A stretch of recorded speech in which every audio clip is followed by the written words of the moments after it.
لامتناہی دشتے ریگزار لقود دک صحرا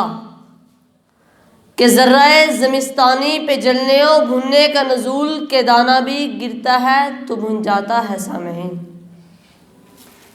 کرب و بلا کے ان جلتے ریگزاروں میں کون زیرو ہوگا کہ رن سجانے آ پہنچے؟ کوئی نہیں، کوئی بھی نہیں مگر سکینہ کا بابا، بانوے فارس کا شوہر،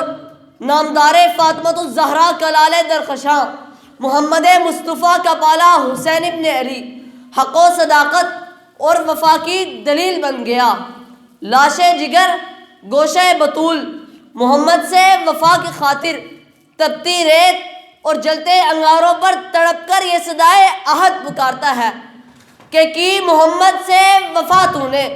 تو ہم تیرے ہیں، یہ جہاں چیز ہے کیا لوح و قلم تیرے ہیں۔ معزز سامعین، دیکھیے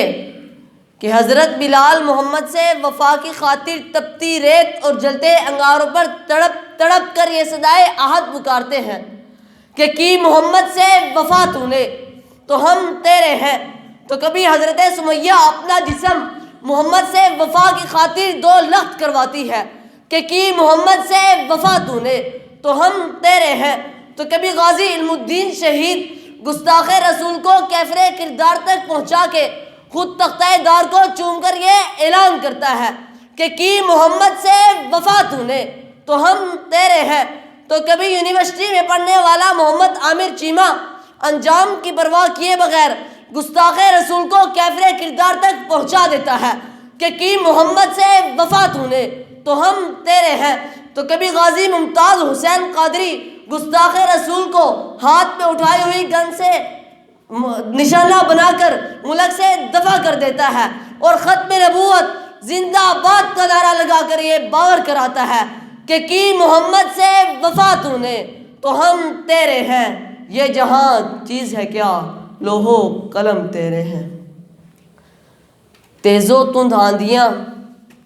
اور بپھرے طوفان بھی عاشقان رسول کو وفائے محمد سے روک نہیں سکتے سامعین۔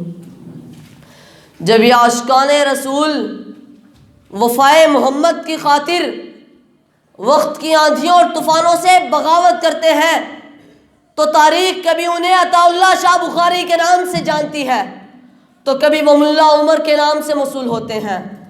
اور کبھی طالبان دین محمدی سے وفا کی خاطر دو سپر پاور طاقتوں کو ان کے حواریوں سمیت گھٹنے ٹیکنے پر مجبور کر دیتی ہے کہ مر جائیں گے ظالم کی حمایت نہ کریں گے، مر کے بھی ترک روایت نہ کریں گے۔ شب بیت گئی ہے تو کیا گزر جائے گا دن بھی، ہر لحظہ جو گزری وہ حکایت نہ کریں گے، ہر لحظہ جو گزری وہ حکایت نہ کریں گے۔ آپ کی سماعتوں کا شکریہ۔